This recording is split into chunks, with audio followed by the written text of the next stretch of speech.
간단하게 소개만 해드릴 거고요. 이게 뭐 디테일보다는 사실은 왜 이런 실험을 이렇게 했는지 그냥 사고의 흐름 위주로 좀 설명을 드릴 예정이고, 궁금하신 부분은 언제든지 질문해 주시면 될 것 같습니다.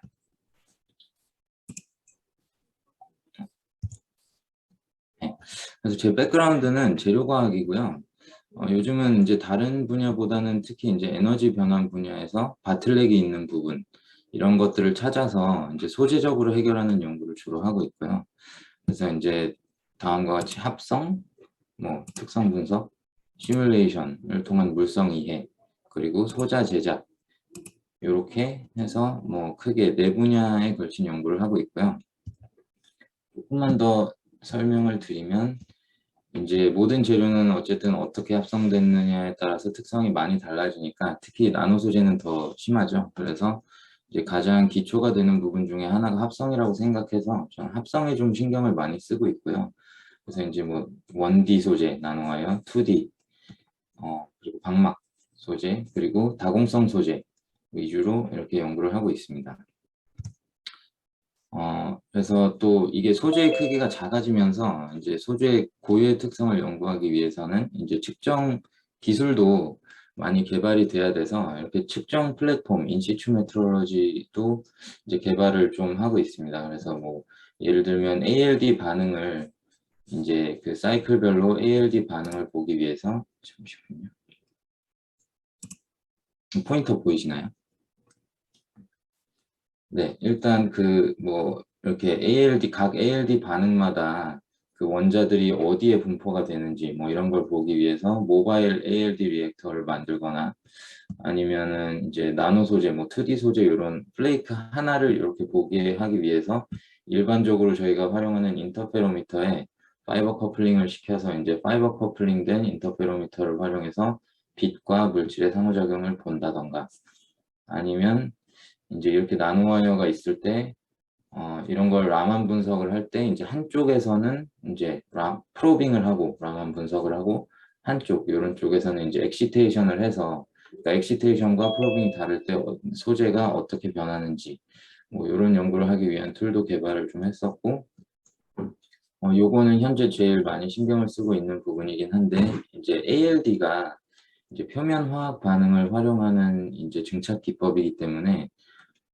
이 표면 화학 반응을 모니터링하는 게 되게 중요합니다. 그래서 이제 ALD를 개조해서 이제 인시추 FTIR이나 아니면 QMS를 활용해서 이제 반응 그 사이드 프로덕트나 뭐 그런 것들이 어떤 게 나오는지 연구할 수 있도록 이렇게 ALD 리액터를 개조하는 연구를 좀 하고 있고요.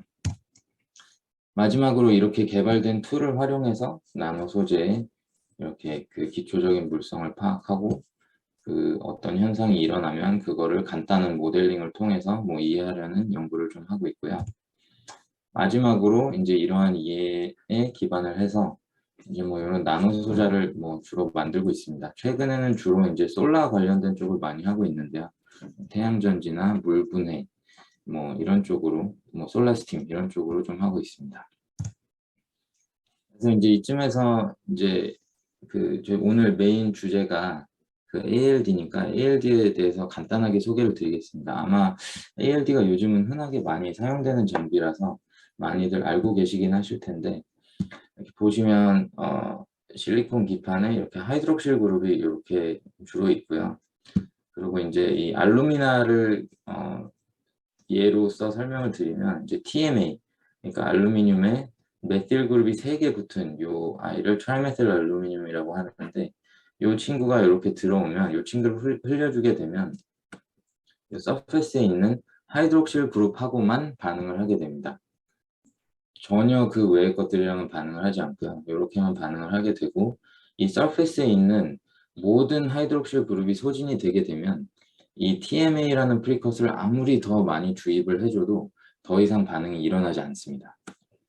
그리고 그렇게 되면 이제 퍼지를 시켜서 엑세스 프리커서를 다 날려주고 빼주고, 거기에 다시 물 H2O를 이제 베이퍼 상태에서 흘려주게 됩니다. 그러면 이 H2O는 역시 또 이 여기에 붙어 있는 남아있는 메틸 그룹하고만 반응을 하게 됩니다. 그래서 이 알루미늄에 붙어 있는 메틸 그룹하고 반응을 다 하게 되면 여기에 이제 그 메틸 그룹이 다 소진이 되게 되면 물이 계속 들어오더라도 더 이상 또 반응을 안 하게 됩니다. 그래서 요 원리를 활용을 해서 이제 증착을 하게 되면 요렇게 아토믹 레이어, 모노 레이어 단위의 이제 산화물 방막을 형성할 수 있고요. 이제 이게 가지는 장점은 이렇게 PVD, Line of Sight Deposition, 이렇게 균일하게 이제 그 경사 각도나 이런 거에 따라서 균일하게 증착이 되지 않는 PVD와는 다르게 아주 복잡한 3D 구조에서도 아주 유니폼하고 컨포멀한 코팅을 할 수 있다는 장점을 가지게 됩니다. 그래서 이제 뭐 요즘은 뭐 반도체뿐만이 아니라 에너지 응용, 뭐 방전 소자, 뭐 트랜지스터 이런 데 많이 이제 활용이 되고 있습니다. 그래서 이게 저희가 지금 저희 연구실에서 하고 있는 연구를 되게 많이 이제 담아 놓은 건데요. 사실 이쪽에 이제 레디에이티브 쿨링, 그리고 이쪽에 루미네센트 솔라 컨센트레이터, 그리고 여기 태양전지, 그리고 물분해, 솔라 스팀, 그리고 워터 디셀리네이션, 뭐 이런 것도 하고 있는데요. 오늘은 그냥 이쪽 태양전지랑 이쪽만 간단하게 이제 소개를 드리겠습니다. 그래서 이제 제가 이제 그러니까 태양 에너지 변환에 좀 관심을 갖는 이유는 결국 이제 태양 에너지가 거의 무한한 자원이고요. 그리고 저희가 좀 대략적으로 계산을 해보면 한 96,000 테라와트 정도의 에너지가 이제 태양에서 오는데, 이거를 그냥 육지, 그러니까 내륙 지방에만 한정을 하면 한 28,000 테라와트가 되고요. 저희가 그거를 이제 내륙 지방이 한 2%만 저희가 산정을 하더라도 한 560 테라와트가 되고, 그 면적에 12%의 효율을 갖는 태양전지를 깔게 되면 한 67 테라와트의 에너지를 생산할 수 있습니다. 이 에너지는 지금 저희가 2050년에 이제 전 세계적으로 한 30 테라와트 정도의 에너지가 이제 필요할 것이라고 이제 예상이 되는데요. 그러니까 이걸 보시면 이 태양 에너지가 얼마나 무한한 자원이고 우리가 얼마나 유용하게 활용할 수 있는지 이제 알 수 있겠죠. 그래서 어쨌든 태양 에너지 쪽에 관심을 많이 갖고 있고요. 또 태양광으로 연료도 만들 수 있죠. 이제 이번 정부 키워드 중 하나가 이제 수소이고, 또 산업 쪽으로 이제 중요한 소재인데, 우리나라 수소연료 전지 차량의 2022년 목표가 한 2만 대 정도 되고요. 2030년까지 한 50만 대 정도 되는데, 그래서 이제 더 많은 연구가 되고 있고, 지금 현재 이제 미국 연구 조사 결과에 따르면 효율, 내구성, 단가만 조금 더 개선이 된다면 충분히 이제 경제성 있는 기술이라고 파악이 되고 있습니다. 그래서 이제 이러한 에너지 변환 연구를 하기 위해서 어떠한 소재를 선택할 것인가 하는 고민을 좀 했는데, 저는 이제 어쨌든 하이브리드 페롭스카이트를 선택을 했습니다. 여기 보시다시피 이제 연대에서도 이제 교수님들께서 이 페롭스카이트는 많이 연구하고 계시다고 알고 있는데, 그래서 아마 잘 아시겠지만 페롭스카이트는 이제 직접 천형 밴드갭을 가지고 있고, 에미션이 이제 밴드갭이 튠업을 하기 때문에 에미션을 이제 파장을 바꿀 수 있고, 그리고 발광 반치폭이 매우 이제 좁으니 이제 높은 고색순도를 이제 표현할 수 있고요. 그리고 뭐 전자적으로도 트랜스포트 측면에서도 아주 좋은 특성을 갖고 있습니다. 이제 무엇보다도 이제 더 매력적인 부분은 이제 저온 공정이 가능하다는 부분입니다. 그래서 이제 제가 이 소재를 선택한 이유는 이렇게 뭐 좋은 특성을 가지고 있기도 하지만, 아까 전에 이제 제가 처음에 말씀드린 부분이 저는 이제 소재적으로 바틀렉이 있는 그런 부분을 좀 연구하고 싶어서 이걸 선택을 했는데, 그 이유가 이제 보시면 이 하이브리드 페롭스카이트 소재는 수분이나 열에 매우 민감합니다. 그래서 이제 이게 MAPBI라는 하이브리드 페롭스카이트 소재인데, 이 친구가 이제 열이나 수분을 만나게 되면 이러한 반응을 통해서 이제 MAPBI라는 것이 이제 PBI2와 이제 메틸아민으로 이렇게 분리가 되게 됩니다. 이게 결국 PBI2가 이렇게 노란색 새로운 PBI2 상이 생기게 되면 사실은 얘가 밴드갭이 이제 MAPBI보다 훨씬 높기도 하고, 그리고 이 특성이 얘보다 광전 특성이 좋지 않기 때문에 사실은 이제 이렇게 변화가 일어나게 되면 사실은 태양전지나 LED를 활용할 수 없다는 얘기가 되겠죠. 그래서 이제 결국 이런 광전 소자들이 기본적으로 858 테스트라는 걸 이제 1000시간을 버텨야 됩니다. 이제 85도 상대 습도. 이게 생각보다 되게 할시한 조건인데요. 이제 그냥 기본적으로 그냥 습도에만 노출이 되어도 이게 이렇게 분해가 되는데 이제 이거를 통과하기는 쉽지 않겠죠. 그래서 저는 이 부분을 이제 개선을 하기 위한 연구를 좀 했었고, 또 한 가지는 이제 생체 독성입니다. 이게 납 화합물이 이제 물에 잘 녹기도 하고 인체에 유해하기 때문에 이제 납 유출을 어떻게 제어할 것이냐, 이 부분을 연구하려고 했었고요. 사실 그래서 이제 사람들이 납을 어떻게 대체할 것이냐 해서 이제 뭐 틴이나 다른 쪽으로 이제 대체를 하는 연구를 많이 했었는데, 현실적으로 이제 납을 제거하게 되면 특성이 아주 많이 나빠지고요. 안정성도 더 나빠지기 때문에 사실은 저는 이제 납을 제거하는 것보다는 이제 납이 유출이 되지 않는 기술을 개발하면 어떨까, 그런 쪽으로 좀 연구를 했고, 그리고 여기도 보시면 사실 틴이 그 물에 더 잘 녹기 때문에 사실은 결과적으로 이게 저희 생태계에 흘러 들어갔을 때 납화합물보다는 틴 화합물이 더 안 좋은 결과를 초래할 수 있다 하는 연구도 사실 좀 있었습니다. 그래서 저는 어, 납을 어떻게 하면 유출되지 않게 할 수 있을까 하는 거에 초점을 맞춰서 좀 연구를 진행했습니다. 그래서 이제 이 연구를 진행할 때 이제 어떻게 해야 될 것인가 고민을 좀 했었는데, 기본적으로 이제 뭐 안정성 뭐 이런 걸 할 때 일반적으로 글래스 인캡슐레이션을 하게 되죠. 이런 식으로 글래스 인캡슐레이션을 하게 되는데, 이렇게 하게 되면 이제 여러 가지 문제가 생깁니다. 요즘 뭐 웨어러블 디바이스 이런 게 많이 개발이 되고 있는데, 어쨌든 플렉서빌리티가 없어지고 스트레쳐빌리티가 없어지고, 그리고 요 인캡하는 사이에 여기 에어갭이 생기게 되는데요. 요 에어갭이 있으면 사실은 페rov스카이트가 히팅이 되면 사실은 이 유기물이 요 에어갭 쪽으로 이렇게 빠져나올 수 있는 가능성이 있습니다. 그리고 또 마지막으로는 이렇게 글래스 인캡슐레이션을 하게 되면 이 세마이컨덕터가 제일 최상층에 노출이 되어 있지 않기 때문에, 아까 제가 그 물 분해를 해서 수소 생산하는 실험을 하고 싶다고 말씀을 드렸었는데, 이제 물 분해를 할 수가 없겠죠. 이렇게 그 글래스가 이제 그 반도체를 보호하고 있으면. 그래서 저는 이제 이 부분을 해결하기 위해서 이제 좀 문헌을 찾다 보니 요런 이제 문헌을 참고하게 됩니다. 여기 보시면 그 일반적으로 워터 스플리팅에 많이 활용되는 뭐 실리콘, 뭐 갈륨 아르세나이드, 갈륨 파스파이드 뭐 요런 포토 애노드가 이제 워터 스플리팅을 하게 되면 포토 코로전이 많이 일어나게 됩니다. 그래서 요걸 방지하기 위해서 이제 ALD 기반의 아모포스 TiO2를 여기다 아주 얇게 올려서 이제 요 반도체를 보호하는 연구가 있었는데요.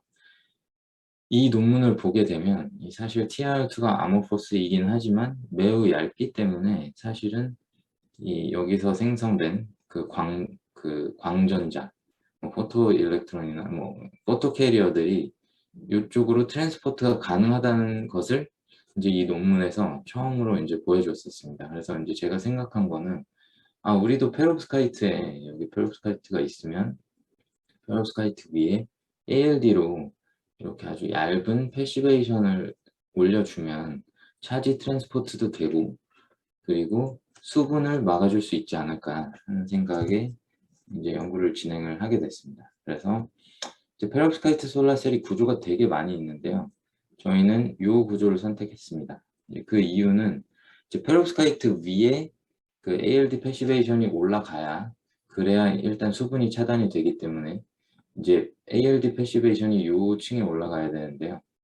사실은 많이 아시겠지만 N타입 물질은 뭐 어느 방법을 써서도 참 만들기가 쉬운데 P타입 물질이 만들기가 힘듭니다. 그래서 P타입 만들기 힘든 물질을 먼저 이렇게 올려놓고 그 위에 페롭스카이트를 올려놓고 어느 정도 특성이 잘 나오는 ALD N타입 이제 패시베이션 TiO2를 여기 올려서 이제 태양전지를 만들 생각을 했고요. 그래서 이제 구조는 이렇게 됩니다.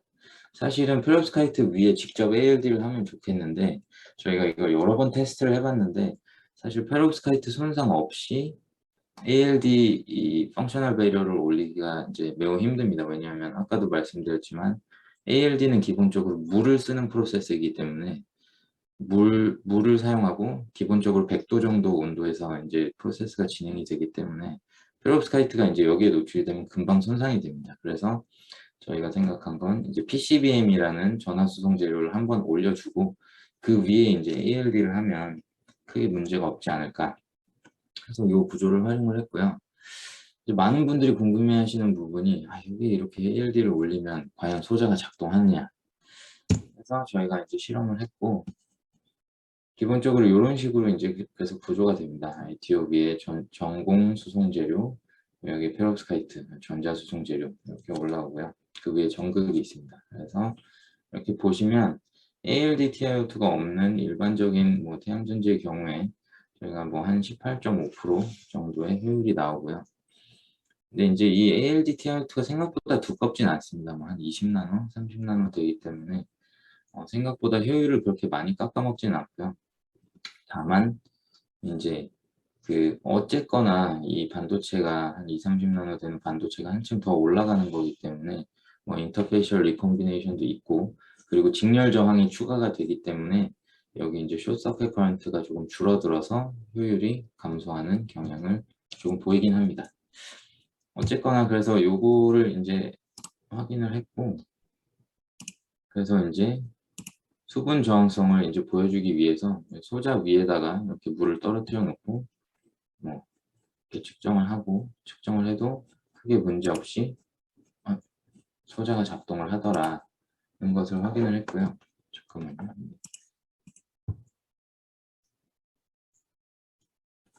네, 그래서 그리고 이 소자에 이렇게 저희가 사실은 이 ALD TiO2가 사실 20나노 정도밖에 안 되는데요.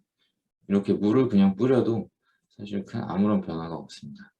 그래서 생각보다 이 ALD라는 그 공정 자체가 정말 피놀이 없고 아주 고품질 초박형 방막을 이제 만드는데 아주 좋은 도구이구나 하는 거를 저희가 확인을 했고요.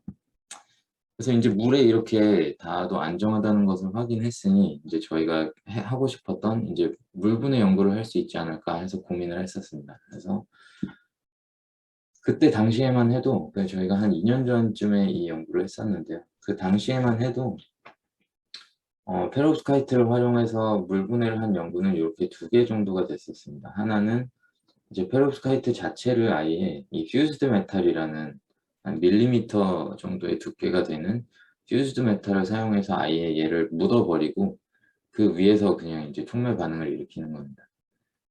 그리고 또 하나는 이제 페rov스카이트 태양전지를 직접 물분해에 사용하는 게 아니라 물분해 셀은 여기 따로 있고 물분해 셀에 에너지를 공급하는 태양전지로 사용하는 연구가 있었습니다.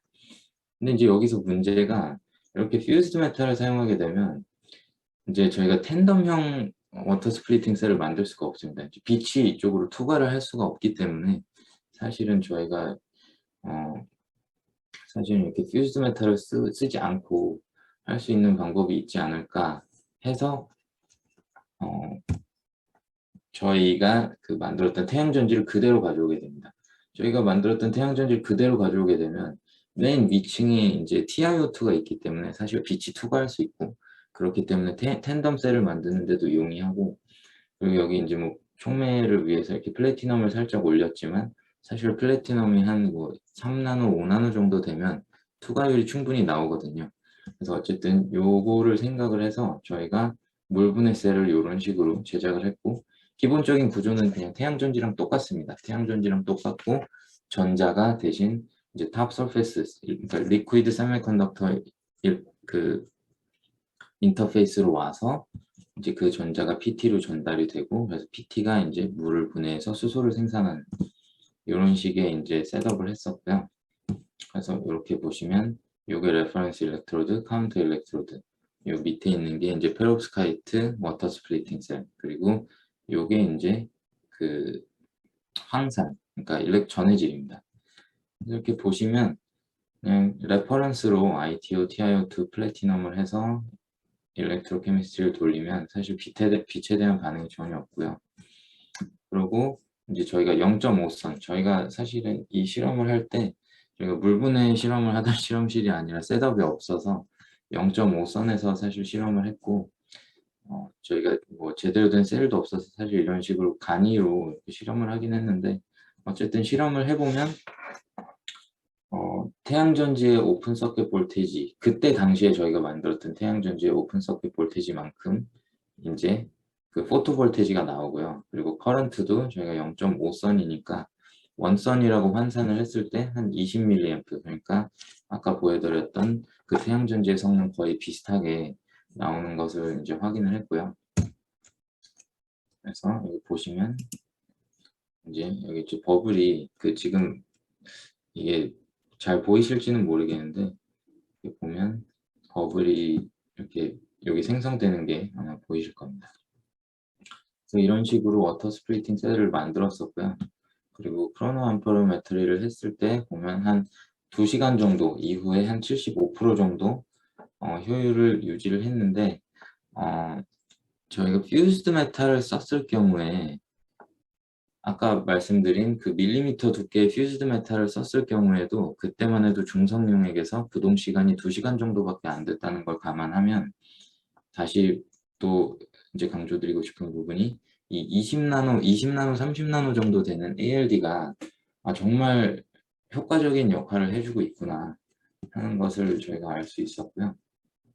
그리고 저희가 강산에서 실험을 했는데, 사실은 강산 외에도 뭐 여러 가지 용액에서 크게 문제없이 잘 작동을 했었습니다. 그리고 이제 페로스카이트 부분에서 이제 마지막인데요. 사실 아까 전에 이제 인캡슐레이션을 하면 이게 플렉서블하고 스트레쳐블하게 만들 수 없다는 단점이 있다고 말씀드렸는데요. 그 부분을 개선하기 위해서 이제 셀필링 폴리머를 사용해서 인캡슐레이션을 했습니다. 셀필링 폴리머는 아마 들어보셨을 텐데, 그냥 뭐 이렇게 찢어지거나 하면 그 수소 결합을 통해서 이 찢어진 부분이 이제 스스로 이렇게 치유되는 그런 폴리머 소재입니다. 그래서 저희가 그냥 가지고 있는 일반적인 그 뭐 태양전지, 그러니까 플렉서블 기판에 올라간 태양전지를 이렇게 셀필링 폴리머 위에 올려놓고 셀필링 폴리머로 이렇게 감싸줍니다. 이렇게 감싸주게 되면 요게 이제 최종 프로덕트고요. 이렇게 되면 뭐 셀필링 폴리머를 감싸기 전이나 후나 크게 효율 변화가 없이 소재가 잘 작동하는 걸 확인할 수 있고, 이렇게 셀필링 폴리머 인캡슐레이션을 하면 여기 보시면 이렇게 디바이스를 플렉서블하게 만들 수도 있고, 그리고 스트레쳐블하게 만들 수도 있습니다. 잠시만요.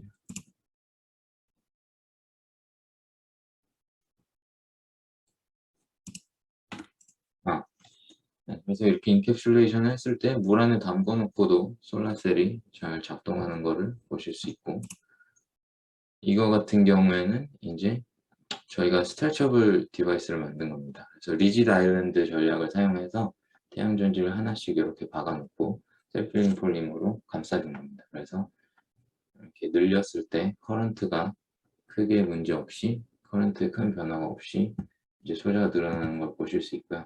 요거의 또 하나의 장점이 이제 이 전극도 셀필링 폴리머 전극이거든요. 이 셀필링 폴리머에 실버를 넣게 되면 자가치유 특성은 그대로 유지하면서 전도성을 띠게 됩니다.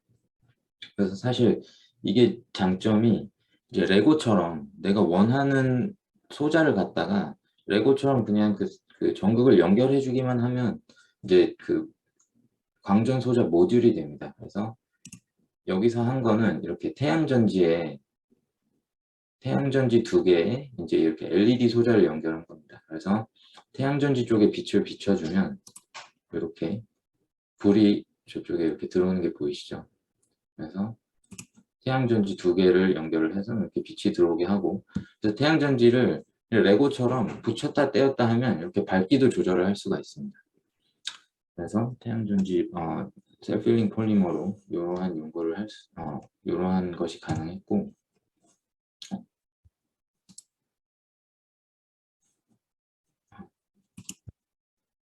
네, 그리고 아까 전에 이제 생식독성 말씀드렸었는데요. 글래스 같은 경우에는 사실은 뭐 헤일이나 우박이나 이런 게 떨어지면 사실 이렇게 깨지게 되면 비가 왔을 경우에 비가 이 틈새로 흘러 들어가게 되고, 그리고 이 납화물이 물에 잘 녹기 때문에 이 이제 납이 유출될 가능성이 매우 큽니다. 하지만 셀프힐링 폴리머의 경우에는 얘네가 사실 충격 흡수제죠. 폴리머니까.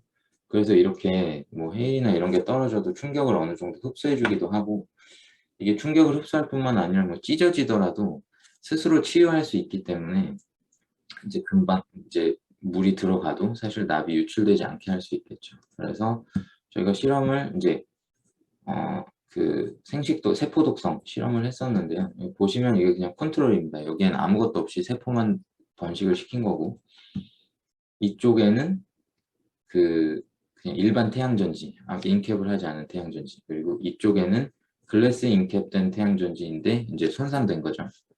그리고 여기는 이제 SHP, 그러니까 셀프힐링 폴리머로 인캡이 되어 손상된 태양전지입니다. 그래서 보시면 초록색이 살아있는 셀이고요.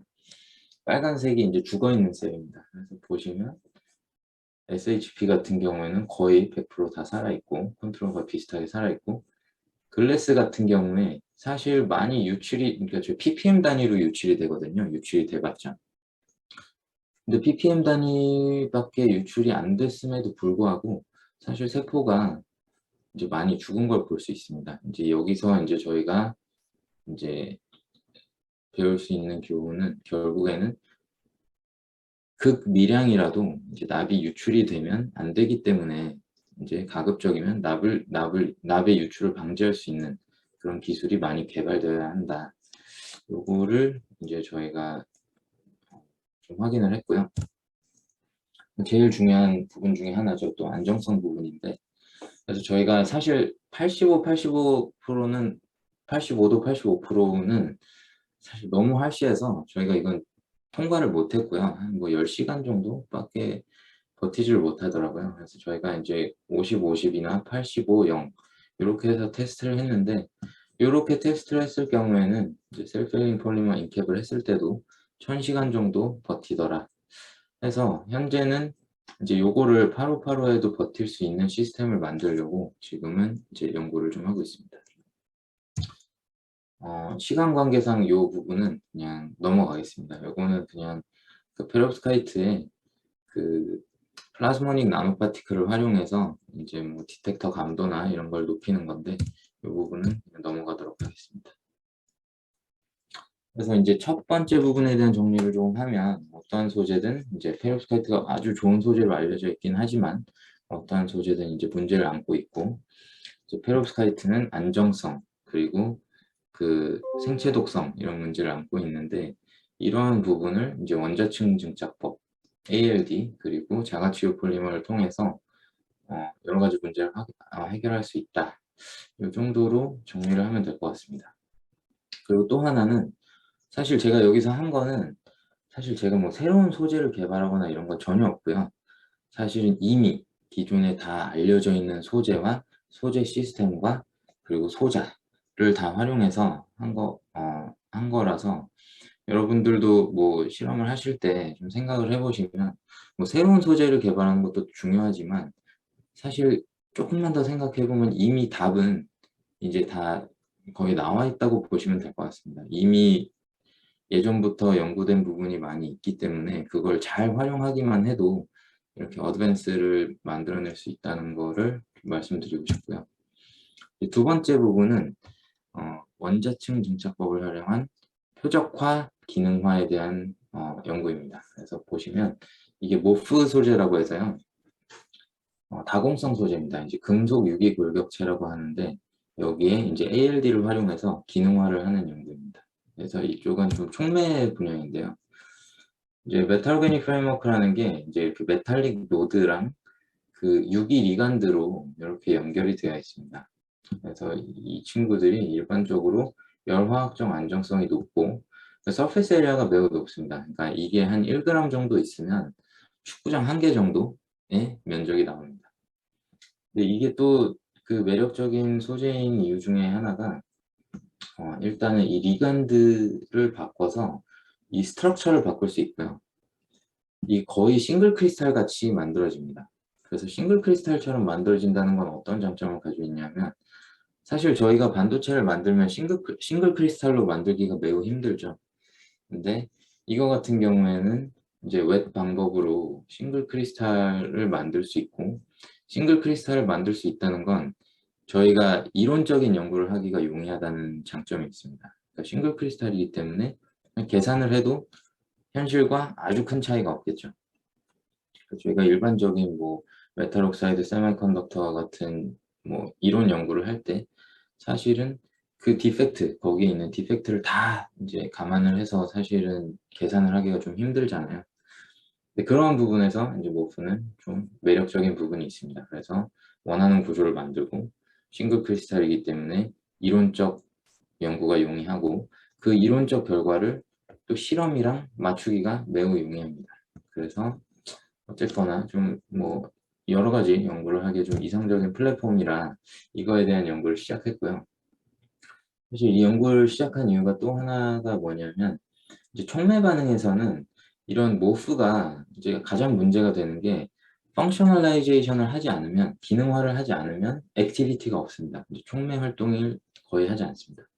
또 하나는 이런 모프에 그래서 기능을 주기 위해서, 기능을 부여하기 위해서 보통 솔루션 페이즈에서 이제 기능화를 하게 되는데, 솔루션 페이즈에서 기능화를 하게 되면 이 포어들이 이제 솔루션이 빠져나가면서 그 캐필러리 포스 때문에 이제 이 포어가 다 무너지게 됩니다.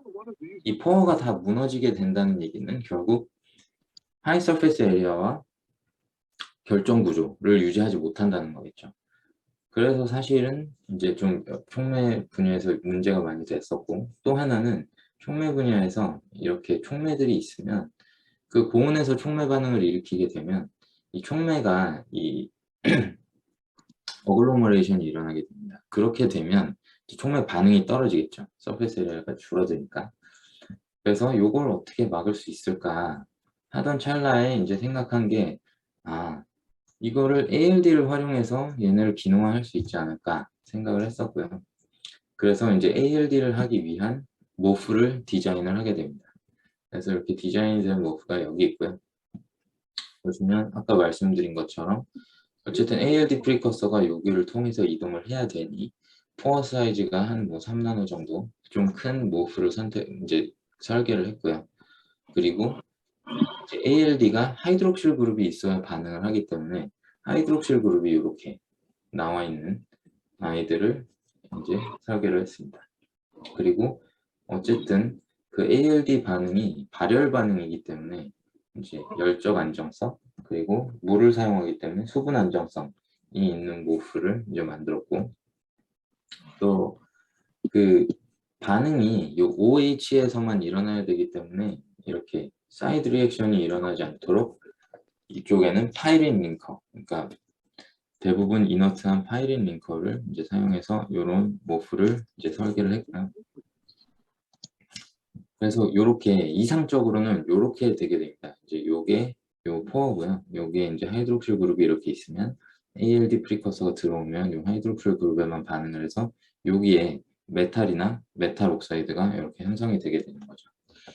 그래서 이게 갖는 장점은 뭐냐면 아까 그 신터링이 되면서 어글로머레이션이 된다고 말씀을 드렸는데, 얘네가 이렇게 노드가 얘네를 꽉 붙잡고 있기 때문에 사실은 고온에서 촉매 반응이 일어나도 얘네가 신터링이 되지 않을, 그러니까 신터링을 방지해 줄 수 있지 않을까 하는 이제 기대에 이제 이 실험을 진행을 했고, 아까 말씀드린 것처럼 모프 소재는 어쨌든 단결정이기 때문에 이렇게 계산이 용이해서 이러한 ALD 프리커서를 이제 넣어줬을 때 과연 정말 OH에서만 반응을 할 것이냐, 아니면 다른 곳에서도 반응을 할 것이냐, 요거를 이제 계산적으로 확인을 했고요. 그래서 여기 보시면 OH에서만 반응을 해서 이쪽에 메탈이나 메탈 옥사이드를 형성한다는 걸 확인을 했고, 그래서 이제 이걸 실제로 이제 실험에 옮기게 됩니다. 그래서 이제 세츄레이션 스터디를 좀 해보면, 그러니까 디퓨전이 짧을 경우에 이제 이거는 이제 ALD 프리커서를 이제 노출시킨 시간입니다. 그래서 이게 다공성 소재이고 에스펙트 레이쇼가 크기 때문에 일반적으로 방막 ALD 하는 거와는 달리 프리커서 노출 시간을 길게 해줘야 됩니다. 그래서 노출 시간이 짧으면 당연히 프리커서 침투가 잘 안 되기 때문에 이 지르코늄 노드에 그 형성되는 징크 또는 인디움이 이렇게 적게 되고요. 요게 이제 요게 이제 ALD 그 메탈이고, 요게 그 지르코늄 노드입니다. 그래서 요 레시오가 이제 보시면 그 ALD 프리커서를 노출시킨 시간에 따라서 이렇게 이제 포화가 되게 됩니다. 이 포화가 됐다는 얘기는 아까 말씀드린 요 노드에 있는 하이드록실 그룹이 모두 다 소진이 됐다는 얘기겠죠.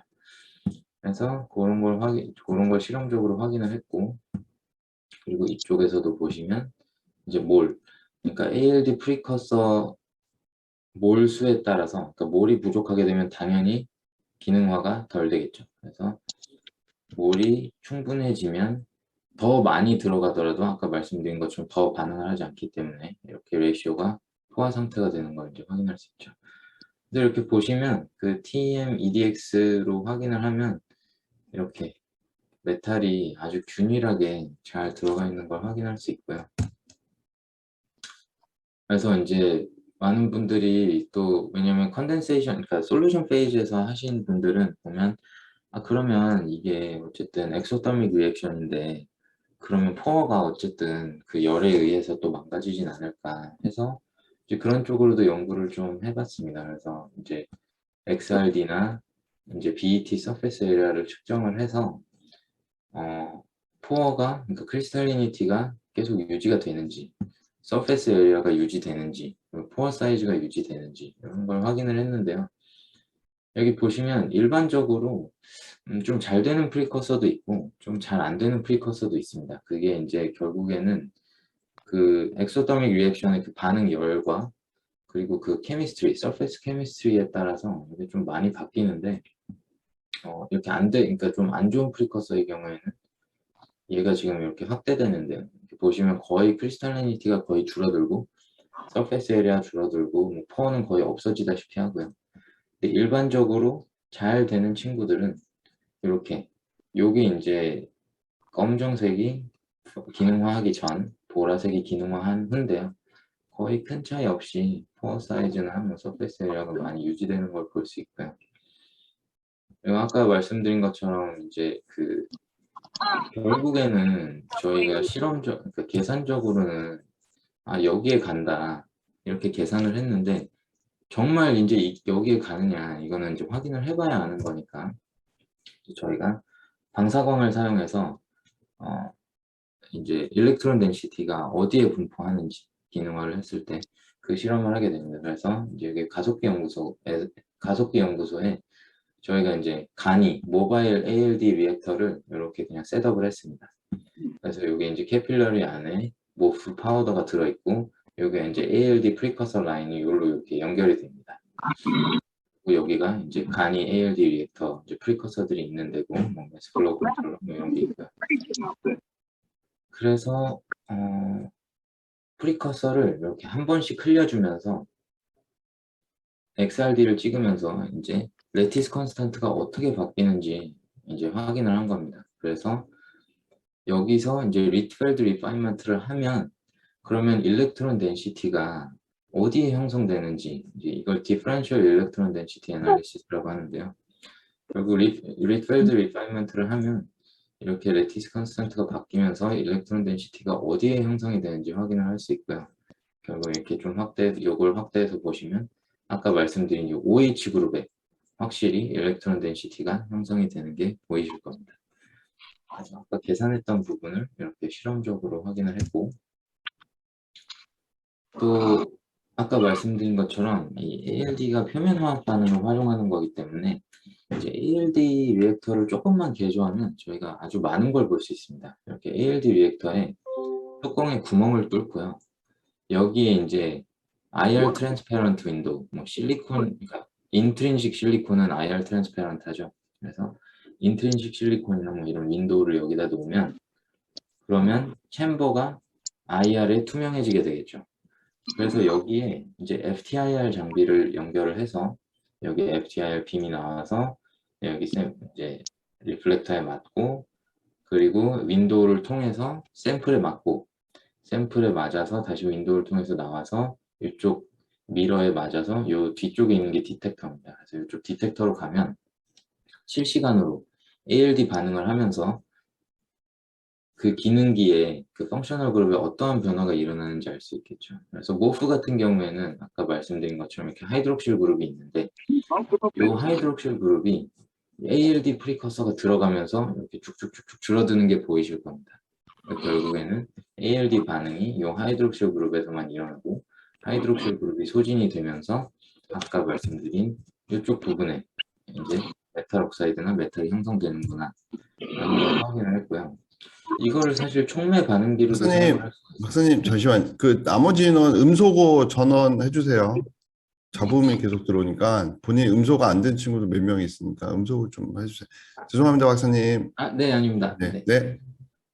그래서 요거를 촉매 반응기로도 사용을 할 수가 있습니다. 예를 들면 PT, 플래티넘 같은 경우에는 싱글 아톰이냐 아니면 나노 클러스터냐를 그 카본 모녹사이드를 흘려주면서 확인을 할 수가 있거든요.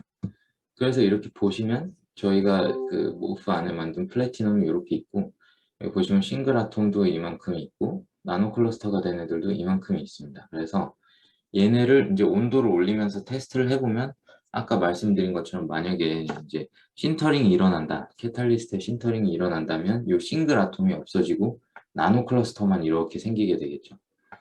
그런데 이제 저희는 이제 모프를 플랫폼으로 쓰게 되면 뭐 신터링 후에도 이게 이제 거의 이렇게 유지된다는 걸 이제 나중에 다시 보여드릴 거고요.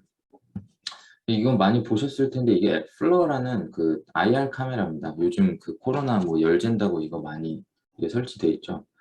그래서 요것도 어차피 IR을 사용해서 열을 측정하는 거기 때문에 요걸 활용해서 요 모프가 반응할 때 요거를 이렇게 모니터링을 하면 이렇게 모프가 골드 위에 이렇게 필름이 이렇게 형성이 되어 있고요. 얇고 두꺼운 필름입니다. 그래서 ALD 프리커서가 딱 들어올 때 보면 여기 이렇게 반응열이 쫙 올라가는 게 보입니다. 그래서 이렇게 실시간으로 반응열이 일어나는 것도 ALD 리액터를 개조해서 트래킹을 할 수 있다. 이 정도 보시면 될 것 같고, 그리고 이쪽에는 저희가 QMS라고 해서 쿼드루플 매스 스펙트로미터라고 해서 이제 그 ALD 반응 후에 나오는 바이 프로덕트가 뭐가 있는지 이걸로 이제 분석을 할 수 있는데요. 그래서 아까 계산했던 거, 계산했을 때 이제 여기가 하이드록실 그룹이랑 반응을 하면서 어떤 바이오 프로덕트가 형성이 되고 주로 메탄이죠. 그리고 여기는 아이소프로폭사이드 뭐 이런 게 형성이 되는데 그런 게 형성이 되는 거를 이제 이 매스 스펙트로미터를 통해서 이제 분석을 할 수 있다. 이런 거를 좀 했었고요.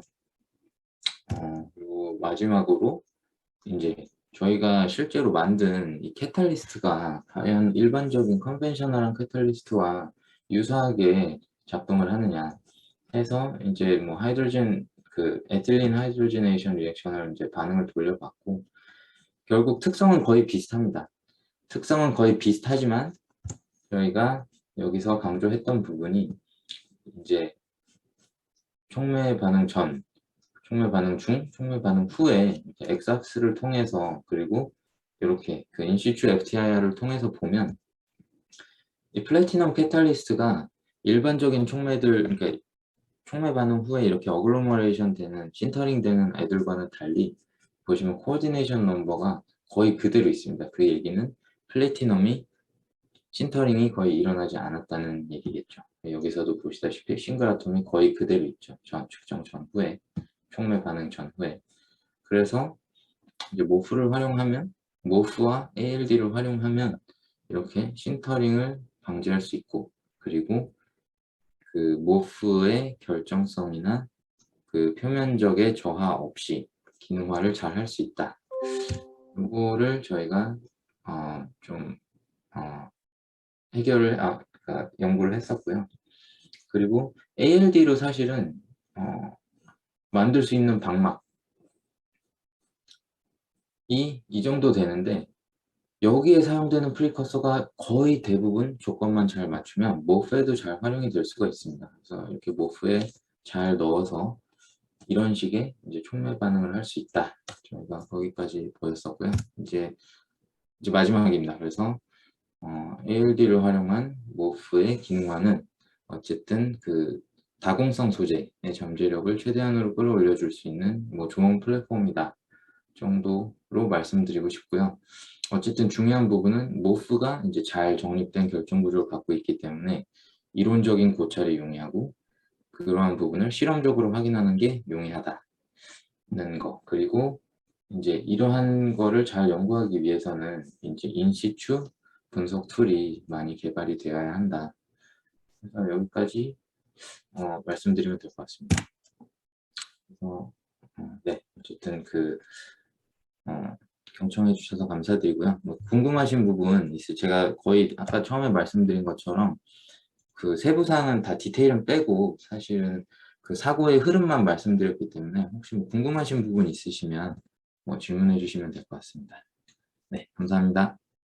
네, 감사합니다, 박사님. 네. 좋은 강연 감사드립니다. 우리 학생들 혹시 질문 있어요? 질문 있으면 마이크를 켜고 질문을 하면 됩니다. 우리 이번 학기 끝날 때까지 질문을 마이크 켜고 한 명은 좀 했으면 좋겠는데. 봐봐. 이제 150명인데 연사가 10명, 연사가 박사님 10분이었으면 질문, 그렇지. 네. 박사님 질문 하나 해도 될까요? 네네. 예, ALD TiO2로 네. 인캡슐레이션한 페로브 포토캐서드 구현 논문에서 네. 이게 조금만 크게 얘기해 주실 수 있나요? ALD 인캡슐레이션 네. 논문에서 네네. 무레이한 디솔루션 그런 이슈가 없었더라도 혹시 이 빛이랑 전압이 계속 가해지는 그런 상황에서 그런 페로브스카이트 수증 자체가 자체적으로 디그레데이션 되는 그런 이슈는 없었을까요? 그렇죠. 조금 디그레데이션이 조금 일어나긴 합니다. 근데 원래 사실은 이제 TiO2가 그 페로브스카이트 포토옵저버랑 붙어 있게 되면 사실은 TiO2가 그 UV를 받게 되면 이제 전자를 두 개 내놓으면서 걔가 이제 페로브스카이트를 사실 망가뜨리잖아요. 근데 사실은 저희 같은 경우에는 그 PCBM이 페로브스카이트 포토옵저버와 TiO2 사이에 있기 때문에 사실은 그거에 의한 효과는 조금 적었고, 그리고 또 하나는 뭐 어쨌거나 저희가 일반적으로 사실 에어에서 거의 측정을 하는데 사실은 그 TiO2가 그 패시베이션 역할을 하기 때문에 그 외부에서나 아니면 내부에서 이렇게 뭐 그러니까 외부에서 수분이 침투하거나 아니면 내부에서 유기이온이 나가거나 이런 효과가 거의 막아져서 사실은 데그레데이션이 거의 없었고요. 근데 저희도 그 아이온 마이그레이션 이런 것 때문에 사실은 히스테레시스 비헤이비어는 조금 나타나긴 합니다. 근데 일반적으로 그냥 그 롱텀 스테빌리티 실험을 할 때는 뭐 한 몇 시간 정도는 크게 문제 없이, 그러니까 처음에 커런트가 좀 올라가다 조금 떨어지고 이 상태에서 이렇게 포화돼서 쭉 가지 아주 많이 손상되는 그런 경향은 보이지 않았었습니다. 감사합니다. 네. 네. 혹시 또 학생들 질문 뭐 하나 정도 더 있을까요?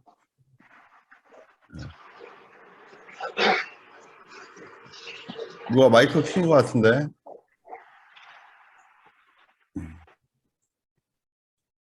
박사님, 마지막 마프 이용해서 ALD 접목한 연구는, 아니, 그냥 컨셉을 여쭤보려고 하는 건데, 네네. 그러니까 결국에 표면적을 높일 수 있는 포러스한 마프를 써서 거기에 메탈을 좀 이렇게 펑셔널리즈 하면 촉매로 좀 쓸 수 있다. 이런 컨셉으로 접근을 하신 거라고 이해하면 될까요, 그러면?